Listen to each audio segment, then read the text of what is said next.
Hey YouTube. I hope everybody's having a great day and that everybody's staying safe and staying well. I decided I would like to make a video about color theory in relationship to nail polish. Now, what is color theory? Color theory is an idea in color and art that was developed in the early 20th century in a German art school called the Bauhaus. And basically, color theory gives us the color wheel that we have today. And the artists there basically experimented and developed the idea that different colors look better together than with other colors. Depending on the color combination you have, it can affect how each color looks. So these days, color theory has been expanded to fashion and beauty, so that there are a lot of people out there that do color analysis, which is where you may have seen this in videos, that they will look at someone's skin tone and try different colored fabrics on them to see which ones make their skin tone look the best. But I haven't seen too much of this being done with nail polish. There is one color analysis channel that I sometimes follow that had done a nail polish video just about current trends and how they apply to that. But overall, I haven't seen too much in the way of nail polish. I thought it would be kind of fun to use my nail polish collection and see how the colors fit together and kind of go over a little bit of how that works. Now, full disclaimer, I'm not an expert. I am not trained in color analysis. I have watched a lot of videos of it since that's something I'm interested in. And also, my mother had the Color Me Beautiful book back in the 1980s, if anybody remembers that one, that kind of explained how it worked with fashion and beauty. So I'm going to show you some of the basics of color theory and talk to you about how color analysis works and use my nail polish collection. And hopefully you'll at least find it entertaining and maybe a little bit informative. So let's get into it. So first off, we're going to talk about the primary colors. As I said before, the concept that we have now of the color wheel was sort of developed in the Bauhaus. If you've taken an art class, you've probably know about the color wheel. So we're going to start with the primary colors. There are three colors that, according to this color theory, cannot be created by mixing any other colors. These are just colors that exist already on their own. So we have primary yellow, which I am using Sunshine from LA Colors Color Craze for my primary yellow. And we have primary blue, and this is Sia from Zoya. It's my primary blue. And then we have primary red, and this is Red Eye from Sally Hansen that I'm using for primary red. So we have the three primary colors, and according to color theory and now color analysis, colors that have a blue base are considered cool toned. Colors that have a yellow base are considered warm toned. So when you hear people talk about this color suits my skin or this color doesn't suit my skin very well, it's because of their undertone being compatible with one of these two. Some people have a cool undertone, which is better suited to the blue toned colors. Some people's skin has a warm undertone, which is more suitable to yellow toned colors. And this goes for no matter how light or dark your skin is. Now, red, in a lot of color theory schools of thought, is kind of considered on the warm side of the color wheel.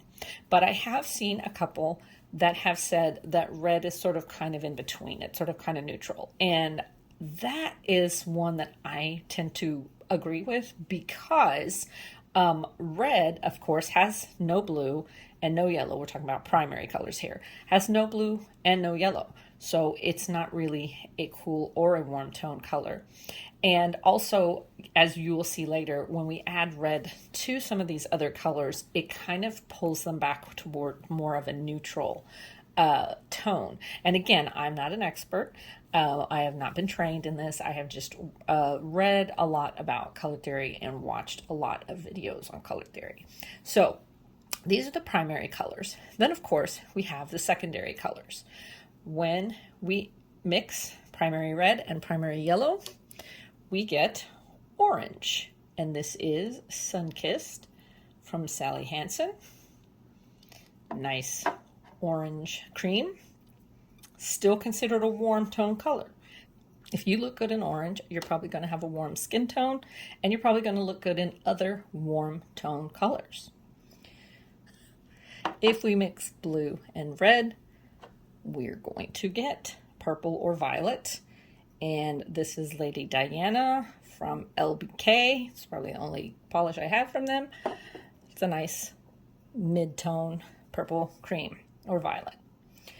If we mix blue and yellow, we're going to have a true green. And I'm actually using a holographic for this one. I've been using a lot of creams, but green taffy from Holo Taco seems to be a very good choice for a true green. I will be using maybe a few shimmers and holographic polishes for this, although I will not be using any duochromes because sometimes, or multichromes, because sometimes the color shift changes the undertone of it. So now we have our secondary colors, orange, green, violet, made from mixing the two. So green is an interesting color because if it's equal blue and yellow, then theoretically anybody should be able to wear green and have it suit their skin tone and have it look good. And so that would be the case, although there are other variations that might make it more suitable to a warm-toned person versus a cool-toned person. So we'll see that. So those are the secondary colors. And then we get into what we call the tertiary colors, the third level of the pure tone colors. If I mix red and orange, you would get a reddish-orange tone. For that, I'm using this old one from Jamberry. They're not even around anymore, called Sunkissed. Kind of in between a red and orange tone. If I mix orange and primary yellow, I'm going to get sort of an yellowish orange tone, which the closest thing I have to that is this old one from Sinful Colors, which is called Pullover. As you can see, it's just a little bit darker and more orange than the primary yellow. If we mix primary yellow and true green, we're going to get a chartreuse tone. And I'm embarrassed to say that I couldn't find a chartreuse looking nail polish in my collection. Guess I need to get one. So the closest thing I could find was this shimmer from Twisting Neither Lacquer. It's called Copper Forest. It's sort of a yellowish green shimmer. It does have a little bit of a copper shimmer through it as well, but we'll just have to ignore that for now. If we mix true green and primary blue, then we are going to get a teal color. And for teal, I'm using Trophy Wife from Essie. On camera, it's coming off a little more blue, but it's actually a pretty good teal with a mixture of blue and green. If we mix primary blue and true violet, we're going to get a blue violet. I do not like that other word that people like to use. And for that, I am going to use this one called Danielle from Zoya. It's a nice combo, and I like to call it blue violet because I found out that this color is actually not indigo. It's a whole other story. But this is blue violet. And then if we mix true violet and primary red, we're going to get, I would call this maybe almost like a maroon or magenta tone. This one is from Finger Paints, and this is called Plum Perspective. So it is a red violet, or like I said, you could call it a maroon shade. So basically, if your skin tone looks good or suits any of these colors on the right, that means you probably have a warm undertone to your skin. If your skin tone suits more of the colors on the left, that means you have a cooler undertone to your skin. And of course, there are many other variations of these colors, but there are a couple other factors that come into play.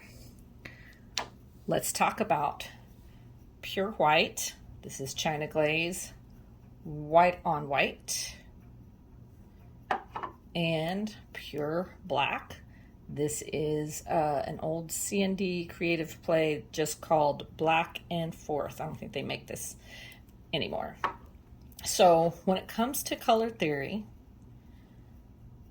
pure black and pure white actually belong on the cool side of the color wheel, because if you add pure white or pure black to any of these other colors, it's going to actually make it look a little bit cooler. Case in point, yellow.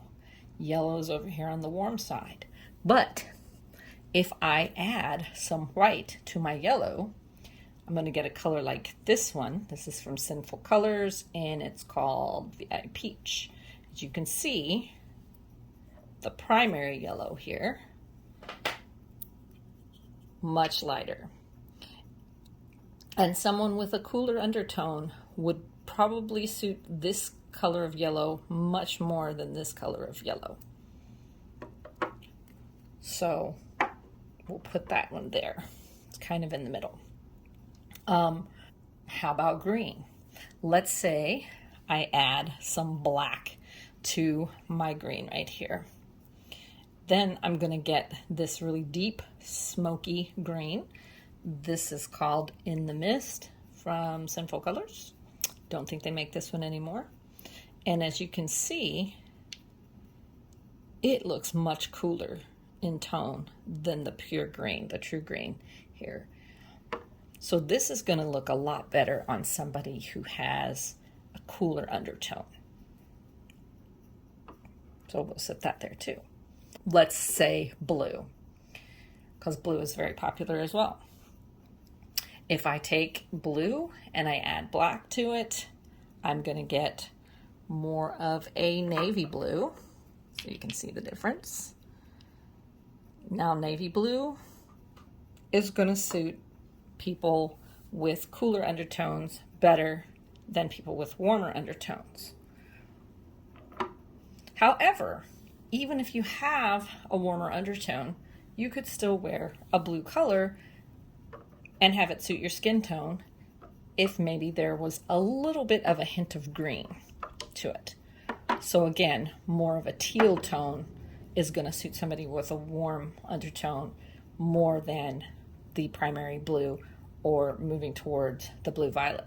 Now earlier I said that red kind of, to me, seems like more of a neutral, and as you can see, when we start to add red to things, it kind of pulls them more towards the middle. So somebody with a cooler undertone is probably going to look a little bit better in this shade than they would in one of these, and then vice versa. Somebody with a warmer undertone is going to look better in this shade of purple than they are in these here. So that's why one reason I think that red is more of a kind of a neutral, and I do agree with that way of thinking. Now, another color that is really popular that people like to wear is pink. Of course, pink is made by mixing red and white. So, because we're adding white to the red color, that means that a true pink is going to sit on the cool side of the color wheel.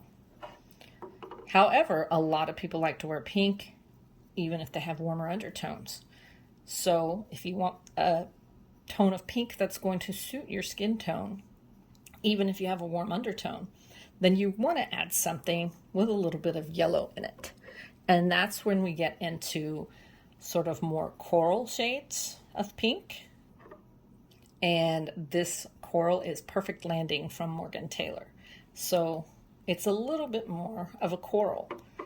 And if you're on the cooler side of the color wheel with your undertone and you'd like to wear something more orange, if you go for that coral look, because again, it's kind of got pink added to it, that's probably going to suit your skin tone a little bit better because of the pink that's been added to it. So the last one that we'll talk about is brown. Brown is sort of a mixture of all the colors, the primary colors put together. So if we put them all together, you mix them, you're going to get kind of a brown tone. However, a true brown is usually looked at as warm undertone. So I've got a few tones of brown here. This is a lighter shade of brown from OPI. This is Santantonio. Nice and warm. It's going to look really good on somebody with a warmer skin tone, warmer undertone to their skin. I have this shimmer with a scattered holographic from China Glaze, and this is called Glow Worthy. And again, nice, warm, toned brown. However, again, if you are on the cool side of the color wheel with your undertone and you want to wear a brown that's going to suit your skin tone, if you add a little gray to it, black and white mixed, remember black and white make colors cooler. If you add a little bit of gray to it or a little bit of black, you're going to get more of a taupe brown. This one is from Sinful Colors. This is Nirvana. I really like this shade. As you can see, it is much more of a gray tone than the OPI or the China Glaze. So this is going to look better on someone with a cooler undertone than one of these were. Now, there are many other facets to color theory. These are just a few of the basics. Understanding whether something has a cool or a warm undertone. But I just wanted to show you some of the basics in case you're interested in things like this or wondering why do certain colors look better on your skin than others. At the end of the day, wear whatever color makes you happy. I really feel that I have kind of maybe a neutral to cool undertone, but I would wear any of these polishes. I do a lot of nail art, and I'm not really looking at whether or not they suit my skin tone per se. So wear what you want. But if you are interested in why certain colors look better on you than others, this is just kind of an intro to how that applies in nail polish. I will say though, if you are trying to look for polishes that look good on your skin tone, sometimes with nail polish, it's hard to tell in the bottle how they're going to look because they look differently on the nail than they do in the bottle. So I would definitely be checking out swatches in natural light to make sure that that polish is what you think it's going to be. However, like I said, at the end of the day, wear what makes you happy, because that's what I'm going to do. But I think this is entertaining and fun, and I hope you have found it to be that way also. I will put some links in the description box if you're interested in learning more about color theory or color analysis as it pertains to fashion and makeup. And I hope that you have a great day. Bye.